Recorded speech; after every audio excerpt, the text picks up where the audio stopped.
One of those storms in the Middle East is the growing confrontation between Saudi Arabia and Iran, with more nations joining the battle. For example, the chief of the army of Pakistan threatened to strike back and, quote, wipe Iran off the map if Iran threatens the territory of Saudi Arabia. It's the latest sign that tensions between Iran and Saudi Arabia are spreading beyond the Middle East. Thousands of Iranians demonstrated against Saudi Arabia for executing a top Shiite cleric. They carried pictures of the executed Sheikh Namir, and many shouted, "Death to the House of Saud."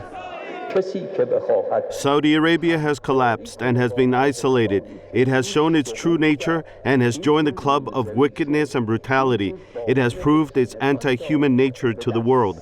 Those countries who cooperate with Saudi Arabia will be humiliated, and human society has no respect for them. In Cairo, the Arab League held an emergency meeting of foreign ministers.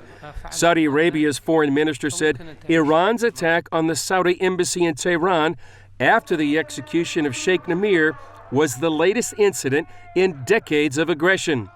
After the attack, Saudi Arabia cut diplomatic ties with Iran. He warned Iran risked being rejected by all the Arab countries of the region. If Iran wants to have a positive role in the region, they have to deal with their neighbors. Like it happens everywhere in the world, they should have good relations and not interfere with others' issues, rejecting terror and not supporting it.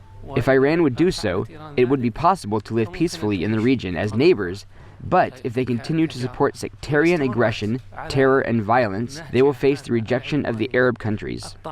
The proxy wars, as well as the propaganda war, or what some people call the soft war, are likely to intensify. For example, an Iranian group posted an animated film on the internet simulating a missile attack on Saudi Arabia, including an attack on their main oil fields. It could be the next chapter in this growing animosity between these two Middle East giants.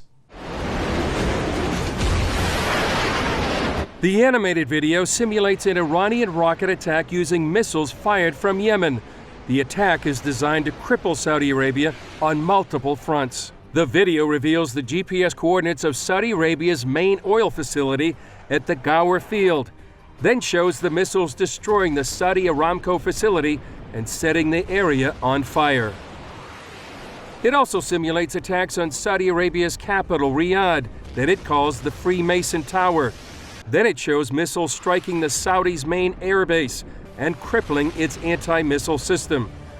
An Iranian expert told CBN News the group behind the film doesn't get funding from the government, but it is affiliated with the Iranian Revolutionary Guard Corps and gets its inspiration from them.